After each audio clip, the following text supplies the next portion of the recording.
अच्छा, ये इस तरह के जो क्रैक्स होते हैं इनको स्लैब में आते हैं, इसको कहते हैं श्रिंकेज क्रैक्स।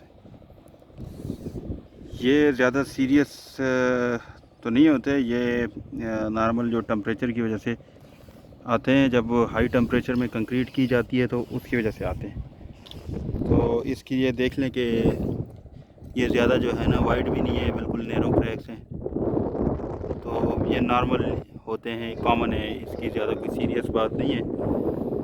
और ये इस तरह होता है, इस वजह से आते हैं कि जब आप कंक्रीट इस सूरत में करते हैं कि टेम्परेचर हाई हो, और चूँकि कंक्रीट का अपना भी टेम्परेचर होता है, वो कुछ हद तक तो मेंटेन हो जाता है प्लांट के ऊपर, बैचिंग प्लांट के ऊपर। उसमें आइस जो बर्फ़ वगैरह वो मिलाते हैं ट्रांजिट मिक्सर में, ताकि ट्रांसपोर्टेशन के दौरान उसका टेम्परेचर हाई ना हो।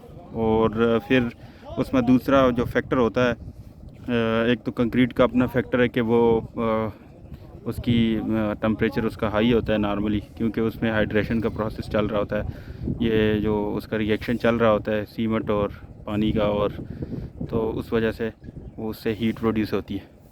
एक तो ये इसका फैक्टर है।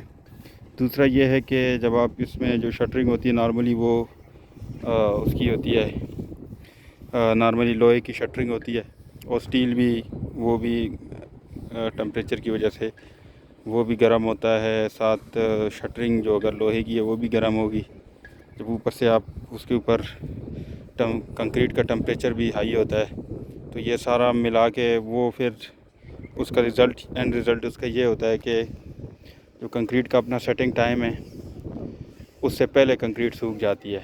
मतलब कि वो प्री मेच्योर आपका हो जाता है कंक्रीट की जो वो है, जो सेटिंग टाइम है वो पहले वो रिड्यूस हो जाता है, कम हो जाता है सेटिंग टाइम, वो जल्दी कंक्रीट खुश्क हो जाती है।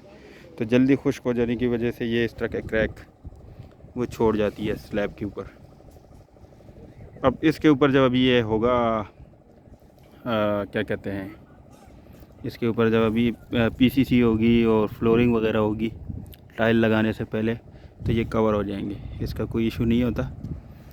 अगर इसकी विड्थ ज़्यादा हो जाए या काफ़ी ज़्यादा हो जाए तो फिर इसको चेक करने का ये तरीका है कि जब नीचे से शटरिंग रिमूव हो जाए तो वहाँ पे इंस्पेक्शन कर ली जाए कि स्लैब के नीचे भी ये क्रैक आए या स्लैब के ऊपर ही आया है। अगर स्लैब के नीचे आपको कोई थोड़ा सा इंस्पेक्शन करने पे कोई शक हो तो आप इसके ऊपर इस तरह पानी खड़ा करके भी चेक कर सकते हैं।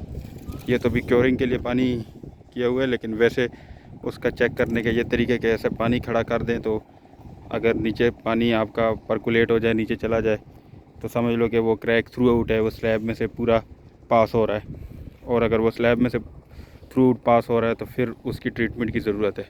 अगर इस तरह का मसला नहीं है और सिर्फ सरफेस के ऊपर ही क्रैक आ रहा है तो उसका कोई इशू नहीं है श्रिंकेज क्रैक का।